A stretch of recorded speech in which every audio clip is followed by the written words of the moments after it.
Quran Surat Al-Baqarah ayat 187. A'udzu billahi minasyaitonir rajim.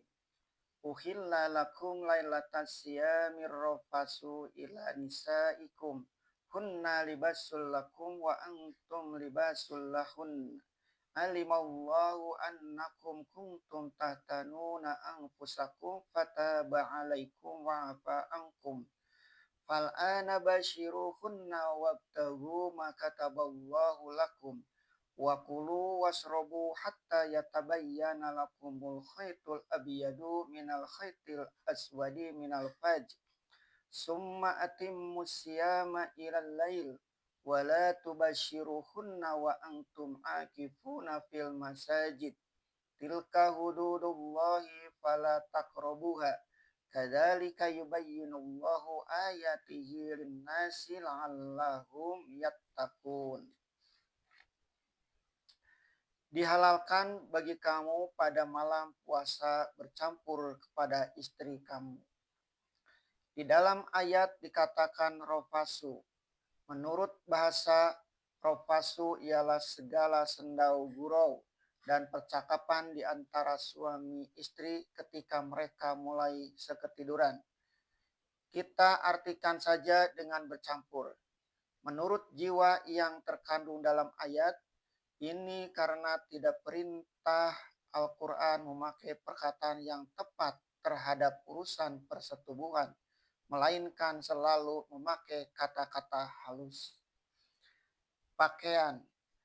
Lalu lanjutan ayat, mereka adalah pakaian bagi kamu dan kamu adalah pakaian bagi mereka. Kalimat-kalimat itu pun adalah kata-kata yang sangat halus dan mendidik sopan santun di antara manusia. Sebab apabila suami istri telah berjumpa secara suami istri, benar-benarlah mereka memakai, bahkan menjadi satu tubuh, sehingga disebut juga setubuh dalam bahasa kita.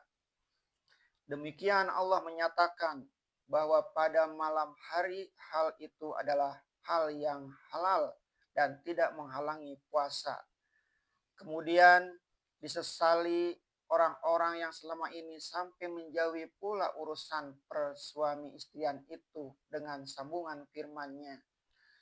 Allah mengetahui bahwasanya kamu telah berkhianat kepada diri-diri kamu karena pada waktu yang halal kamu sendiri mengharamkan diri melakukan tugas sebagai manusia yang beristri. Ini namanya mengkhianati hukum. Padahal sambungan turunan manusia adalah untuk beribadah kepada Allah jua adanya.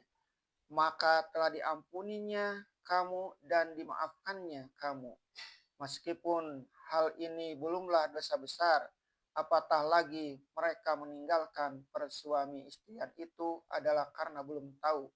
Di sini Tuhan memakai kata memberi ampun dan maaf. Tandanya kalau hal yang demikian mereka teruskan juga, artinya mengubah maksud puasa untuk takwa dengan cara yang lain yang bukan dari ajaran Islam. Lantaran itu Tuhan melanjutkan, maka sekarang singgunglah mereka dan carilah apa yang telah ditentukan Allah buat kamu. Di sini sekali lagi terdapat kata-kata halus yang dalam bahasa aslinya dikatakan basyiruhunna, yang kita pilih arti ke bahasa Indonesia dengan singgunglah mereka, yaitu bersendau gurau menurut kebiasaan suami istri. Bersinggung-singgungan, dan oleh sebuah hadis pernah juga disebut agak lebih jelas, yaitu bermain-main, atau menurut bahasa negeri saya Minangkabau, bergelut-gelut. Tula ibha wa tula ibuka, sebab mubasyarah, persinggungan tubuh, adalah permulaan dari persetubuhan. Demikianlah halusnya susun kata Al-Quran yang terpaksa juga kita tafsirkan untuk mengetahui betapa dalam kesopanan kata yang ada di dalamnya. Tentu saja karena dilarang pada siang hari itu bukan persetubuhan suami istri saja, tetapi juga makan dan minum Maka dijelaskan lagi pada lanjutan ayat, dan makanlah dan minumlah sehingga berbeda bagi kamu tali putih dari tali hitam dari waktu fajar. Jadi kesimpulannya ialah bahwa sebelum berbeda tali putih yaitu bayangan fajar dengan tali hitam ialah gelap malam. Bolehlah kamu melakukan kebiasaan suami istri dan bolehlah makan, bolehlah minum sesukamu. Akan tetapi apabila tali putih bayangan fajar merah di sebelah timur telah tampak dan tali hitam yaitu gelap malam mulai hendak hilang, berhentilah dari segalanya itu. Tentang tali putih dan tali hitam, ini ada pula satu riwayat jenaka yang diriwayatkan oleh Bukhari dan Muslim, bahwasanya sahabat Rasulullah Shallallahu Alaihi Wasallam bernama Adi bin Hatim, putra dari Hatim At-Tai yang terkenal, yang dahulunya memeluk agama Nasrani, kemudian datang menghadap Rasulullah dan langsung memeluk Islam. Dia adalah seorang muslim yang taat dan setia. Demikian setianya memegang bunyi ayat, sehingga diletakkannya dua potong benang-benang di atas kasurnya, sepotong benang putih dan sepotong benang hitam. Sebelum matanya datang membedakan warna putih dan warna hitam, kedua potong benang itu beliau masih makan sahur. Setelah jelas perbedaan karena fajar telah menyingsing, barulah beliau berhenti makan. Lalu dia datang kepada Rasulullah menerangkan perbuatannya itu. Berkatalah Rasulullah kepadanya sambil tersenyum, kasur tempat kamu meletakkan kedua benang itu amat luas, hai Adi.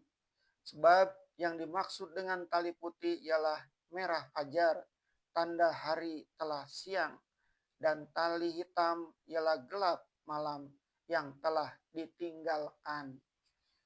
Kemudian ia sempurnakanlah puasa sampai malam, yaitu sampai matahari telah terbenam. Dan dengan demikian datanglah waktu maghrib. Waktu itu segeralah bukakan puasamu. Kemudian berkenaan dengan persuami istrian tadi dilanjutkan lagi peringatan. Dan jangan kamu singgung mereka padahal kamu sedang iktikaf di dalam masjid-masjid. Artinya, meskipun pada malam harinya kamu bebas melakukan persuami istrian dengan istri kamu, tetapi kalau kamu sedang melakukan ibadah iktikaf di masjid, janganlah istrimu disinggung yang akan membawa kepada setubuh walaupun di malam hari. Apatah lagi siang, sebab ibadah iktikaf yaitu duduk tafakur di dalam salah satu masjid pun adalah menjadi syariat pula. Dianjurkan melakukannya entah buat sehari, 2 hari, seminggu atau 2 minggu. Maka kalau niat telah kamu pasang buat iktikaf, janganlah dia gagal karena engkau telah bersenda gurau lagi dengan istrimu. Selanjutnya Allah berfirman, itulah batas-batas Allah, maka janganlah kamu dekati akan dia. Maka pada saat yang tertentu itu, yaitu siang hari seluruhnya ditambah dengan malam harinya pun, kalau sedang iktikaf, Allah telah menentukan batas. Jangan mendekat-dekat kepada batas itu. Sebab kalau sudah terlalu dekat, bahayanya besar jika berdekatan di saat yang terlarang itu. Dengan timbulnya syahwat akan mengancam puasa yang sedang berlalu dan iktikaf yang tengah dilaksanakan. Apalagi bocornya puasa karena bersetubuh berat juga dendanya. Memerdekakan budak, dan kalau tidak sanggup wajib diganti dengan memberi makan fakir miskin sebanyak 60 orang. Dan kalau tidak sanggup wajib puasa 2 bulan berturut-turut. Dan menurut ijtihad seorang ulama besar Abu Ali Al-Kholi, ketika salah seorang khalifah Bani Umayyah meminta fatwanya, apa kafaroh atau denda yang akan dilakukan terhadap diri baginda sebab baginda telah berdekat kepada istri lalu terlanjur sehingga bocor